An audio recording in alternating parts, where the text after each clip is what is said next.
एक रसोई में पानी की एक कांच की बोतल रहती थी। वह बहुत सुंदर थी और अपनी चमक पर घमंड करती थी। हर दिन वह प्लास्टिक की साधारण बोतलों को देखकर कहती, तुम सब कितने साधारण और बेकार हो। मेरे जैसी चमक और सुंदरता तुम्हारे पास कभी नहीं हो सकती। एक दिन उस कांच की बोतल को मालिक ने उठाया और पानी से भरकर टेबल पर रख दिया। तभी अचानक एक बिल्ला उछला और बोतल नीचे गिर गई। टन्ना की आवाज के साथ कांच की बोतल टूट गई। प्लास्टिक की बोतलें यह देख रही थीं। उनमें से एक बोली, सौंदर्य और घमंड से कुछ नहीं होता। असली ताकत तो सहन शक्ति और विनम्रता में है। टूटी हुई कांच की बोतल को एहसास हुआ कि घमंड करना गलत था, पर अब देर हो चुकी थी।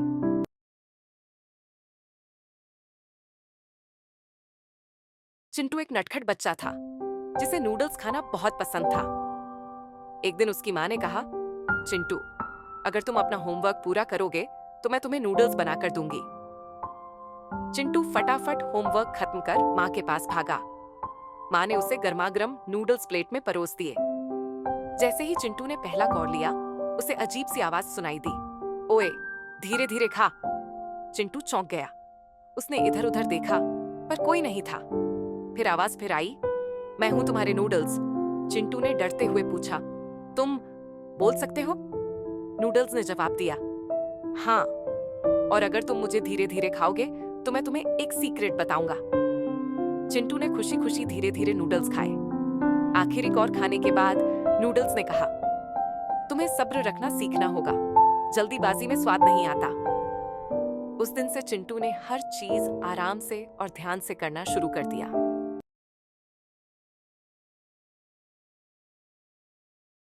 आदित्य एक कॉलेज का छात्र था जो अक्सर अपनी पढ़ाई के नोट्स खो देता था। एक दिन उसे पुरानी अलमारी में एक अजीब सी पेन ड्राइव मिली। पेन ड्राइव चमकदार थी और उस पर समाधान लिखा था। आदित्य ने इसे अपने लैपटॉप में लगाया और स्क्रीन पर एक संदेश आया, जो चाहो लिखो। उसने लिखा, कल का प्रोजेक्ट पूरा हो जाए। पलक झपकते ही उसका प्रोजेक्ट स्क्रीन पर तैयार हो गया। आदित्य खुश होकर पेन ड्राइव का इस्तेमाल करने लगा, लेकिन धीरे धीरे उसने महसूस किया कि वह मेहनत करना भूल गया है। एक दिन पेन ड्राइव ने काम करना बंद कर दिया। स्क्रीन पर सिर्फ एक संदेश आया, जिनके पास मेहनत का जादू है, उन्हें बाहरी जादू की जरूरत नहीं। आदित्य को अपनी गलती समझ में आई। उसने अपनी मेहनत से पढ़ाई शुरू की और अपनी मेहनत से ही सफलता पाई।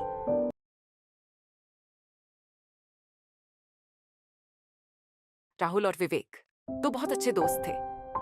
एक दिन राहुल के पास नया साइकिल आया। वह बहुत खुश था और पूरे मोहल्ले में घूम रहा था। विवेक ने राहुल से कहा, क्या मैं भी साइकिल चला सकता हूं? राहुल ने मना कर दिया। विवेक थोड़ा उदास हो गया, लेकिन उसने कुछ नहीं कहा। कुछ दिनों बाद विवेक के पापा ने उसे एक फुटबॉल गिफ्ट की। अब विवेक के पास खेलने के लिए नया फुटबॉल था। जब राहुल ने फुटबॉल देखकर खेलने की बात की, तो विवेक मुस्कुराया और तुरंत फुटबॉल राहुल को दे दी। राहुल हैरान रह गया। उसने पूछा, तुमने मुझे फुटबॉल खेलने दी, लेकिन मैंने तुम्हें साइकिल नहीं चलाई थी, क्यों? विवेक ने हंसकर कहा, दोस्ती का मतलब चीजों को बांटना है, न कि उन्हें छुपाना। राहुल को अपनी गलती समझ आई। उसने विवेक से माफी मांगी और अगले ही दिन उसे अपनी साइकिल चलाने दी।